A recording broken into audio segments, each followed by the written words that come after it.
Жұпар қорығы.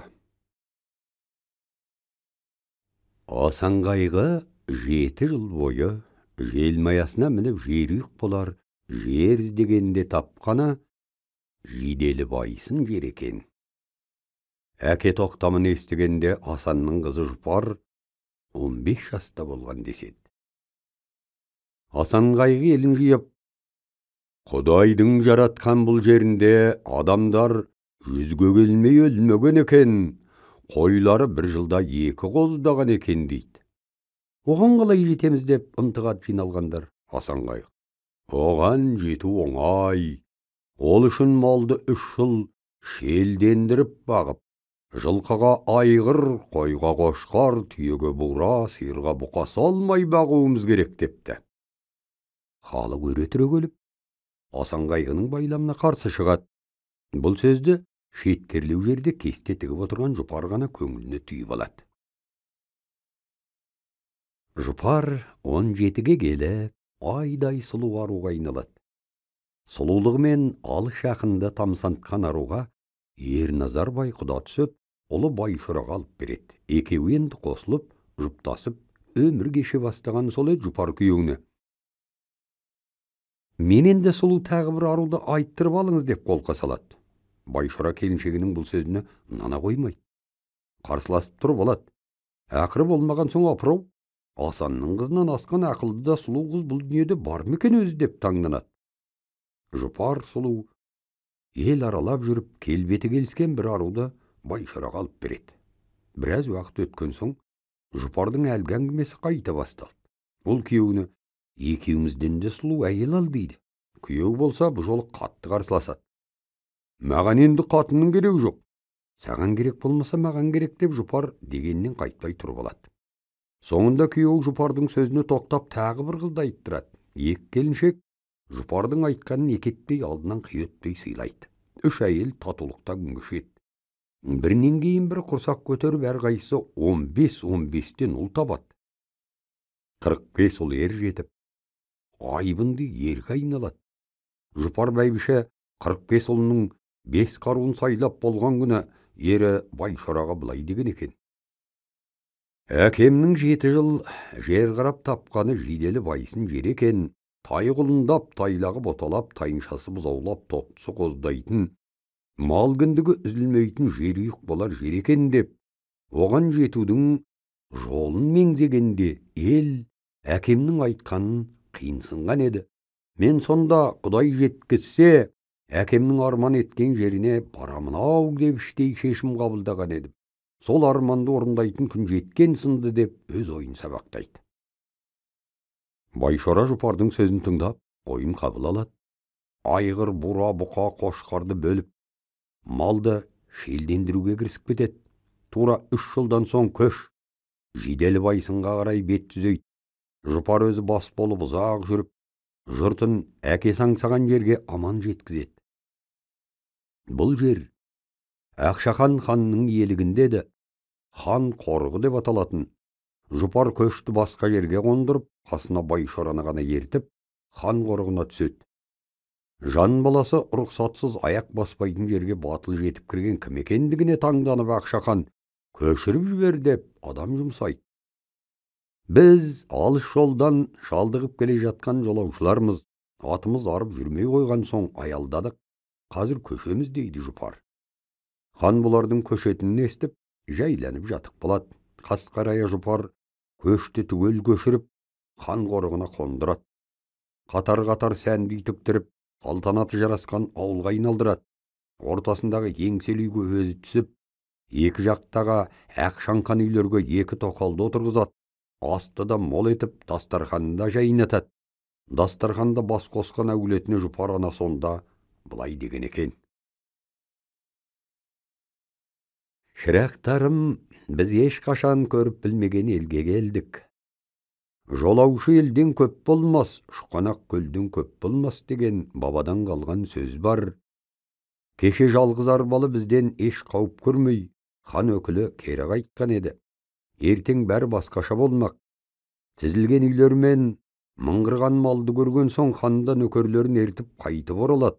Soğan bizde dayım bolуğumuz керек деп, 15 ұлына ақ киім, 15 ұлына қара киім, қалған ұлдарына күрең киім кигізіп, киімдерінің түсіне сай келетін аттарға отыруын бұйырады. Ертемен ауыл шетіне шығып, қонысымызды қарауылдайсыңдар. Хан үйге кірген соң, топтарыңнан ажырамай атқа қонып, үйге түсесіңдер. Әдеппен сәлем беріп, киімдеріңнің түсіне қарай топтасып отыра қаласыңдар. Адамның ақылы көзінде болады, сондықтан байыпты болғайсыңдар деп сөзін түйіндейді ол. Таң арайланғанда, жұпар 45 баласын ұйқыдан оятып, ауыл шетіне шығарып салады. Орданың төріне бір 15-тің, екі бүйіріне 2-15-тің сауыт сайманы мен қару жарағын ілгізіп қояды. Жұпар далаға шығып, хан ордасына зер сала қарап тұрған сол еді, қорыққа қарай бет алған қалың қолды көреді. Ханның өзі қай жағында келе жатқанын алыстан ақ байқап, жолына кілем төсетеді. Ақшақанды өзі күтіп алып, ордасына кіргізеді. Ордаға кіре сала, ханның көзі кереге келінген қару жараққа түседі. Жан-жағын бажайлап алған соң хан сұрақ қояды: "Сіз кім боласыз? Қайдан келдіңіздер?" "Біз Сарыарқадан көшкен ел боламыз. Әкем Асанғайғы 7 жыл жер шалып, жер үй іздегенде тапқан жер осы Жиделі байсын топырақ екен. Елі көнбеген соң қатын баласын алып өзі осы жаққа ауып кеткен еді. Сол әкемді іздеп көшіп келіп отырған жайымыз бар.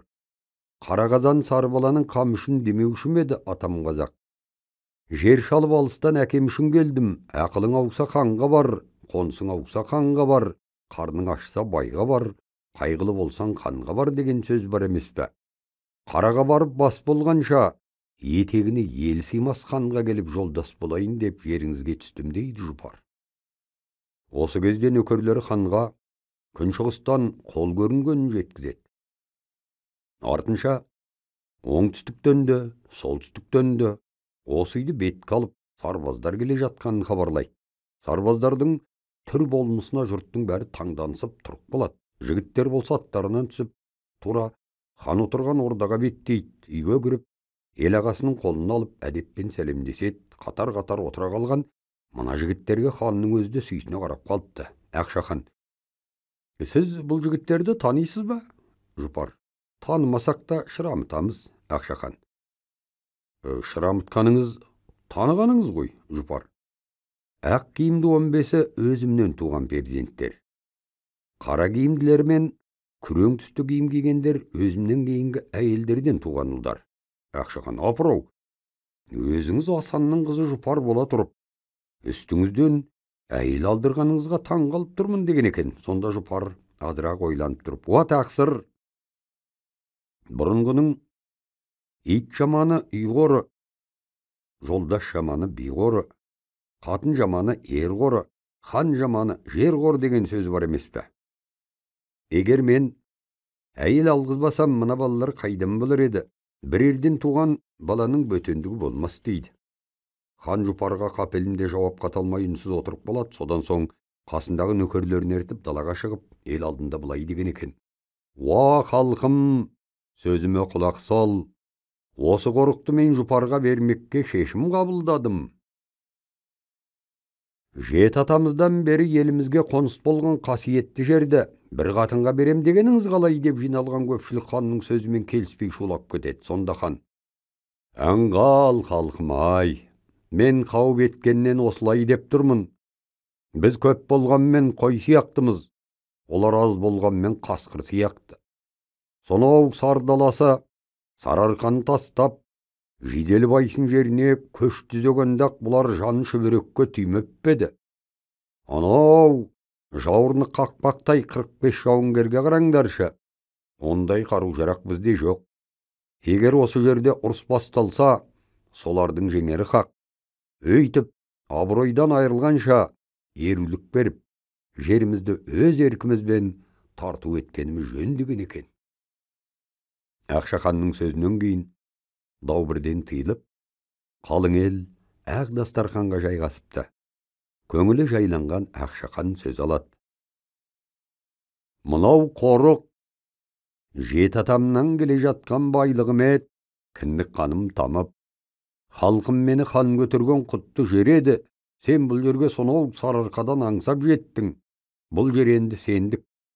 Бұдан былай қасиетті қоныс Жұпар қорығы деп аталсын дейді ол. Бұл құрметке разы болған Жұпар.